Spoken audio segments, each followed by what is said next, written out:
మత్తయి సువార్త 9వ అధ్యాయము 16వ వచనము. ఎవడును పాత బట్టకు కొత్త బట్ట మాసిక వేయడు. వేసిన ఎడల ఆ మాసిక బట్టలు వెలితి పరచును, చినుగు మరి ఎక్కువగును. మరియు పాత తిత్తులలో కొత్త ద్రాక్ష రసము పోయరు.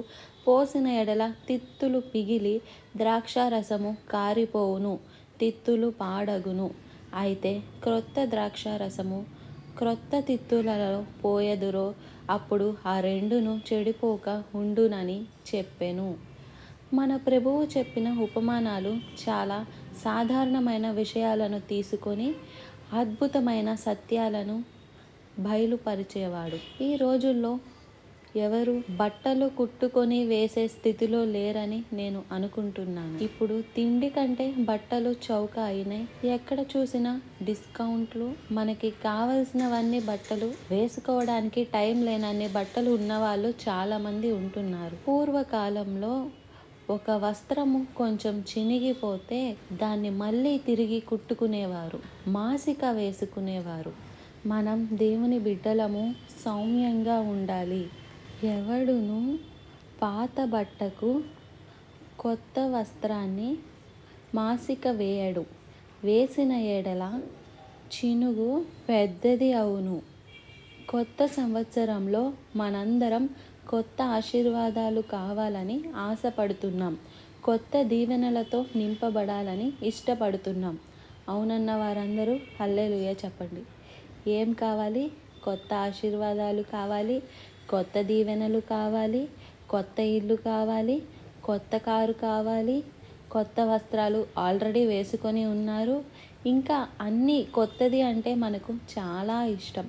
కొత్తగా టీవీ కొన్నాడు చూడండి, దానికి ఇట్లా తుడుచుకుంటూ దాని మీద గుడ్డ వేసుకొని పెట్టుకుంటాడు. 3 నెలలు అయిన తర్వాత దాని ముఖమే చూడడు. కొత్త వస్తువు వస్తే దాన్ని ఇది జాగ్రత్త, ఎవరు ముట్టుకోకూడదు, నేనే ఆపరేట్ చేయాలి అంటారు. ఆ తర్వాత దాన్ని దేనికి దాటి ఊడిపోయి ఉంటాయి, పాడైపోయి ఉంటాయి. కొత్తది వరకు కావాలి, మంచిదే. కొత్తది కావాలన్నప్పుడు పాతది విడిచిపెట్టాలి. పాత దాని మీద కొత్తది వేసుకుంటారు చాలామంది. కొత్త క్రైస్తవ భక్తి ఇది కాదు. కొత్త పాతల కలయిక కాదు. కొత్తది పాత దానితో, పాతది కొత్త దానితో మిళితం అవ్వటం కాదు. పాత దానిని కొత్త దానితో కప్పటం కాదు. ఎవడైనను క్రీస్తు యేసునందు ఉన్న ఎడల వాడు నూతన సృష్టి, పాతవి గతించెను, ఇదిగో సమస్తమును క్రొత్తవాయెను. క్రొత్త జీవితం అనేది క్రీస్తు ఇచ్చే జీవితం. క్రొత్తదనం అనేది మనం ప్రభువు దగ్గర పొందవలసిన జీవితం. ఈ రోజున పాత గుడ్డకు కొత్త గుడ్డ మాసిక వేసినట్టుగా పాత హృదయాన్ని మార్చుకోకుండా, పాత స్వభావాన్ని విడిచిపెట్టుకోకుండా దేవుని దగ్గరికి వచ్చి ఎన్ని వాగ్దానాలు తీసుకున్నా, దేవుని సన్నిధిలో ఎంతగా ప్రార్థించి ఆశీర్వాదాలు ఇమ్మని అడిగినా, దేవుడు నీకు ఎన్ని ఆశీర్వాదాలు ఇచ్చినా అవి నిలబడవు. నీ పాత దారిని విడిచిపెట్టాలి. దుర్నీతిని ద్వేషించాలి, నీతిని ప్రేమించాలి. నీతిని ప్రేమించేవాడు దుర్నీతిని కప్పుకోవడం కాదు, దుర్నీతిని దాచుకోవడం కాదు, దుర్నీతిని అప్పుడప్పుడు చేయడం కాదు, దుర్నీతిని ద్వేషించాలి, అసహ్యించుకోవాలి. అది క్రైస్తవ జీవితం. ఎవడైనాను క్రొత్త గుడ్డకు పాతి గుడ్డ మాసిక వేయడు. ఇంకో మాట చెప్పాడు, మరియు పాత తిత్తులలో కొత్త ద్రాక్షారసము పోయరు. పోసిన ఎడల తిత్తులు పిగిలి ద్రాక్షారసము కారిపోవును, తిత్తులు పాడైపోవును. ఇప్పుడు సీసాలు వచ్చాయి, బాటిల్స్ వచ్చాయి.